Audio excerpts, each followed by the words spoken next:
우리 교회 새벽예배 오신 여러분들을 주님의 이름으로 환영합니다.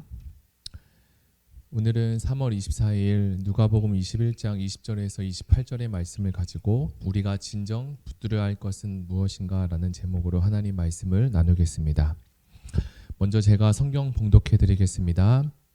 너희가 예루살렘이 군대들에게 에워싸이는 것을 보거든 그 멸망이 가까운 줄을 알라. 그때에 유대에 있는 자들은 산으로 도망할지며 성내에 있는 자들은 나갈지며 촌에 있는 자들은 그리로 들어가지 말지어다.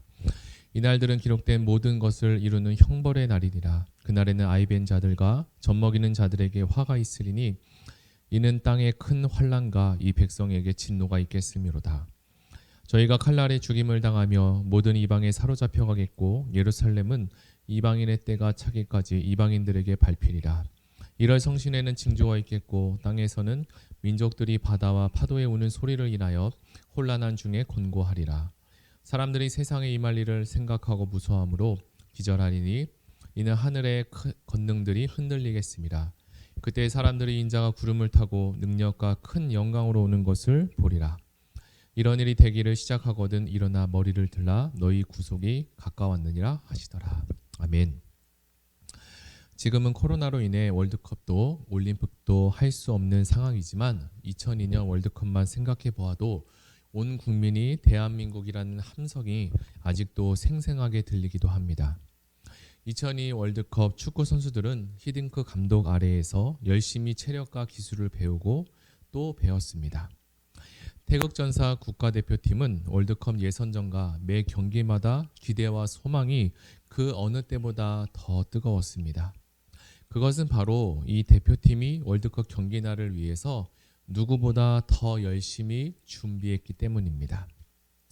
오늘 본문은 예루살렘의 앞으로 닥칠 환난 그리고 운명에 대해서 기록한 말씀입니다. 이 말씀을 보면 구약에서 예루살렘의 멸망에 대한 묘사한 내용을 떠올리게 되는데요.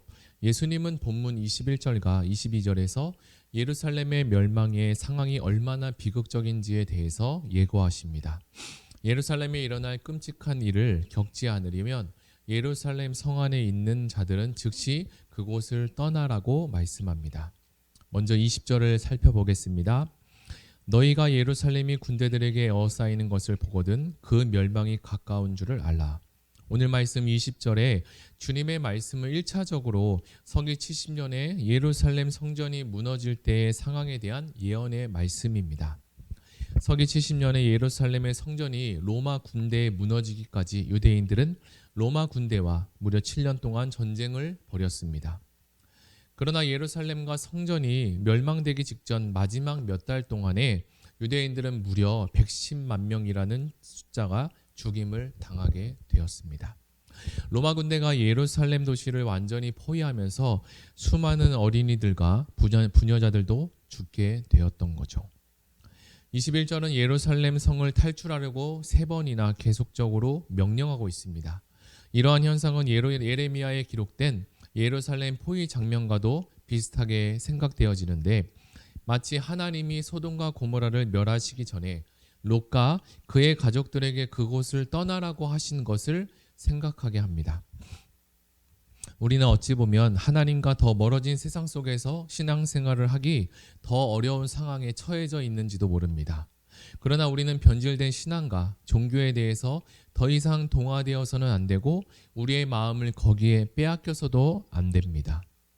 인류 역사상 전쟁 가운데 몇 달 사이에 이 110만 명이라는 사람이 죽은 전쟁은 없습니다. 22절에 보면 이 날들은 기록된 모든 것을 이루는 징벌의 날이라고 합니다. 그러나 이러한 전쟁의 환난 중에서도 주님의 말씀을 따라 예루살렘이 로마 군대에 포위되기 전에 미리 그곳을 빠져나가 도망간 사람들은 살아남을 수가 있었던 거죠. 예수님께서는 예루살렘 성전의 멸망의 징조를 통해 장차 세상 종말의 징조를 또한 우리에게 알려주십니다. 지금 우리가 살아가고 있는 이 시대의 모습을 잘 살펴보면 예수님이 말씀하신 종말의 징조들을 우리는 발견할 수 있습니다. 그러나 세상 종말의 때를 우리는 정확하게 알 수가 없습니다. 주님께서는 우리의 나태함과 어리석음을 미리 아시고 세상 마지막 날을 우리에게 비밀로 하셨습니다. 또한 세상 마지막 날이 언제인지는 모르지만 그 날이 오늘 밤이 될 수도 있고 또한 내일이 될 수도 있습니다. 주님께서 우리에게 세상 마지막 날을 알려주시지 않고 징조들만을 말씀하신 이유도 그 날이 언제인 줄을 모르지만 오늘이나 내일이 될 수도 있다는 심정으로 살게 하기 위함이기 때문입니다. 우리는 앞으로 살 날이 얼마 남지 않았다는 것을 알고 살아가는 자처럼 사는 자에게 삶의 가치관과 그리고 미래에 대한 생각 그리고 현재를 어떻게 살아가야 할지 내 시간과 그리고 물질과 내 가정을 어떻게 해 나가야 될지 생각이 많이 달라지게 됩니다. 그리고 마지막 때가 있다는 것을 기억하며 살아가는 것은 우리에게 성경은 많은 유익을 주게 됩니다. 어떠한 유익이냐면 주님 앞에 부끄럽지 않게 하루하루 정직하고 성실하게 살아가는 자세를 우리에게 허락해 줍니다. 23절에 보면 그날에는 아이벤 자들과 젖먹이는 자들에게도 화가 있으리니 이는 땅에 큰 환난과 이 백성에게 진노가 있겠음이로다. 예수님은 성전의 파괴가 아니라 대재앙을 만난 사람들의 고난을 애도하고 계십니다. 대량 학살로 희생당한 사람들의 이 암울한 모습을 보며 예수님은 어머니들의 깊은 상처와 고통도 애도하고 계시죠. 그들은 태어나지 않은 자녀와 젖먹이들을 보호하려고 하지만 그것이 허사가 될 것이며 그 땅에 임할 목숨을 구하지도 못할 것이라고 이야기합니다.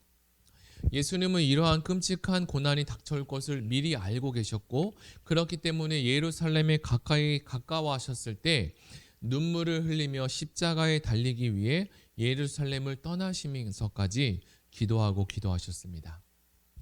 코로나로 예배 생활과 신앙 생활에 어려움을 겪고 있는 이 시대에 우리가 알아야 할 것은 마지막 날에 대한 믿음과 그리고 종말에 대한 믿음이 우리에게 있어야 할 것을 우리는 생각해 보아야 합니다. 결과를 알고 그리고 끝을 알고 있다면 지금 내가 사는 것을 어떻게 살아나야 될지 분명한 기준이 세워지게 됩니다. 우리가 얼마 전 많이 들었던 욜로라는 단어의 이야기가 있습니다. 이 말은 한 번뿐인 인생이라는 단어의 약자입니다. 라틴어 카르페디엠과 비슷한 표현으로 한 번뿐인 인생에서 기회를 놓치지 말고 현재를 즐기면서 살아야 한다는 의미가 있다는 말을 이야기합니다. 한 번뿐인 인생은 성경에서 말하는 것과 같은 생각이지만 우리는 끝을 알고 살아갑니다. 욜로가 말하는 것은 끝보다는 지금 있는 이 자리에 그리고 현재를 즐기는 것을 중요하다고 이야기합니다. 제가 중고등학교를 다닐 때 한참 핸드폰이 나오고 그리고 스마트폰이 처음 나올 때가 있었습니다. 공부를 열심히 하는 어떤 친구들은 이 스마트폰이 공부하는 것에 큰 방해가 된다는 것을 생각하고 알기에 부모님께 스마트폰을 반납하고 투지폰으로 바꿔달라는 이야기를 종종 듣게 되었습니다. 그 친구들이 스마트폰이 좋고 재미있는 것을 몰라서 그랬을까요? 그렇지 않습니다. 그 친구들도 게임을 하고 싶었고 인터넷 속에서 자신의 힘듦과 그리고 연약함을 위로받고 위로하고 싶었을 것입니다. 그러나 그들은 현재만 생각한 것이 아니라 앞으로 다가올 미래를 생각한 것입니다. 그래서 그들은 현재를 다르게 선택하게 된 거죠. 그래서 우리가 알아야 할 것은 그리스도인이 된다는 것과 그 이후의 삶이 얼마나 복된 것인 것을 아는 것이 중요하다고 생각합니다.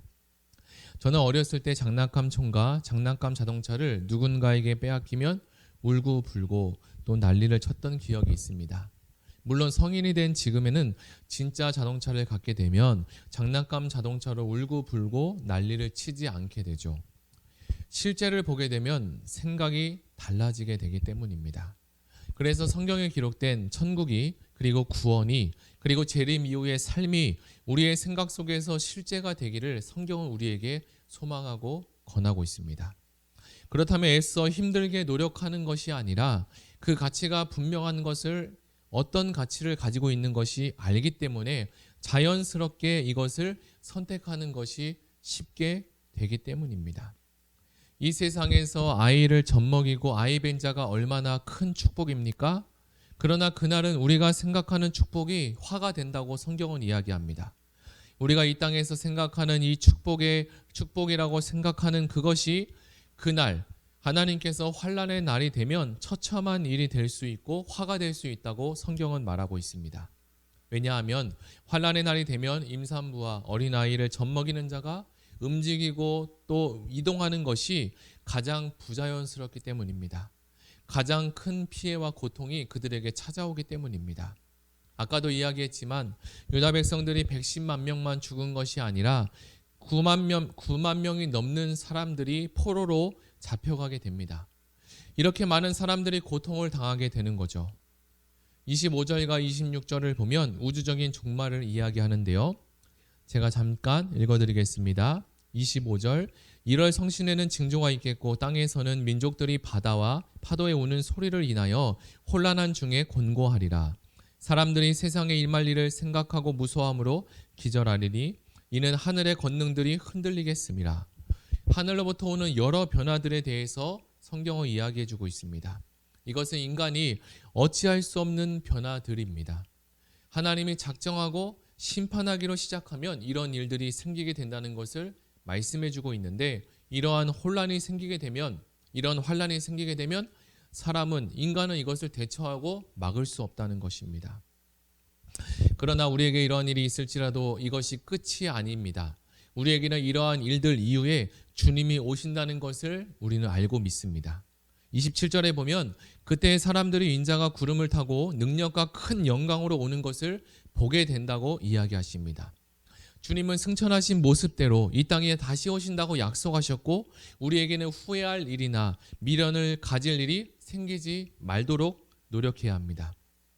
예수님은 신랑, 그리고 우리는 신부로서라고 성경은 말하고 있는데, 우리가 결혼식에 가면 항상 기쁘고 즐겁습니다. 거기에는 좋은 에너지와 축하할 일이 참으로 많기 때문입니다. 결혼식을 시작하기 전에 신랑은 기다리는 신부는 꽃단장을 하고 준비하고 기다리고 있습니다. 성경에 기록된 유대인의 결혼식을 보면 약혼 이후에 무려 약 1년 정도의 시간을 신부는 준비하고 또 준비합니다. 신랑이 언제 올지 모르지만 그 시간을 힘써서 준비합니다. 이 세상은 잠깐 있다가 가는 것입니다. 이 땅의 현실과 세상에 너무나 많은 힘을 쏟지 마시기 바랍니다. 물론 세상과 너무 동떨어져 살아가는 것은 안 되지만 세상과 현실에 몰두해 살 필요는 없습니다.